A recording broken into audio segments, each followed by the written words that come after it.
కవిగా విమర్శకులుగా శ్రీ పోతులూరి వీరబ్రహ్మేంద్ర స్వామి.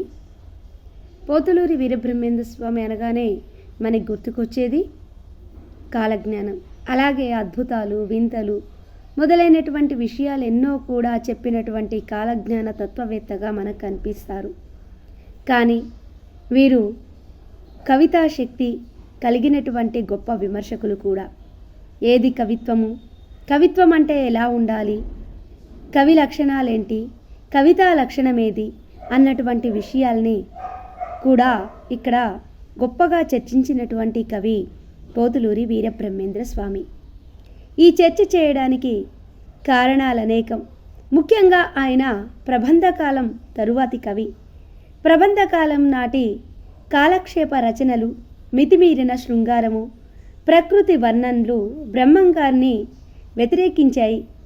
అందుకే ఆయన సంఘ సంస్కరణాభిలాషతో కలం పట్టారు. వీరి రచనల్లో ప్రధానంగా కనిపించేది కాలజ్ఞానమే కాక మిగతా రచనలు కూడా ఉన్నాయి. సంఘ సంస్కర్తలకు గుళ్ళు కడితే వీళ్ళు సంస్కరణ దృక్పథం మూల పడుతుంది. తాను స్వయంగా కవిని కనుక ఏది కవిత కాదు, ఎవరు కవి వంటి కవితా లక్షణాలని వారు చక్కగా వివరించే ప్రయత్నం చేశారు. ఎందుకు అంటే కాలజ్ఞానం పూర్వకాండ మొత్తం కూడా ఉత్తరాఖండ చూసినప్పటికీ కూడా ద్విపదల్లో కాలజ్ఞానాన్ని రచించారు. ద్విపద అంటే 2 పాదాలలో అతి తేలికగా అందరికీ అర్థమయ్యేది, జనరంజకమైనటువంటిది అని అందరూ పాడుకునడానికి వీలుగా, చదవడానికి వీలుగా ఈ కాలజ్ఞాన రచన చేశారు.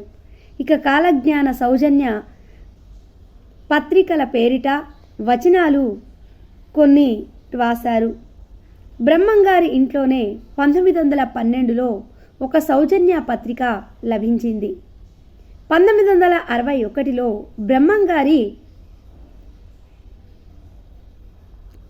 సమాధి ప్రాంతంలో ప్రస్తుత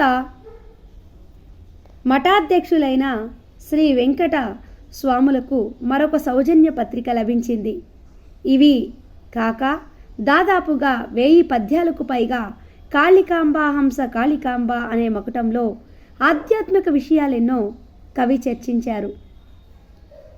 గానయోగ్యంగా గోవింద వాక్యాలు దాదాపు 300కు పైగా ఉన్నాయి.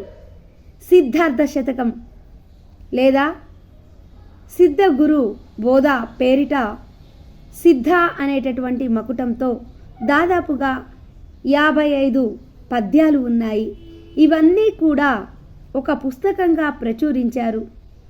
ఈ సిద్ధార్థ శతకం లేదా సిద్ధ గురు బోధ గ్రంథంలోనే బ్రహ్మంగారు కవిత్వ స్వరూపము, స్వభావము చక్కగా మనం చూడవచ్చు.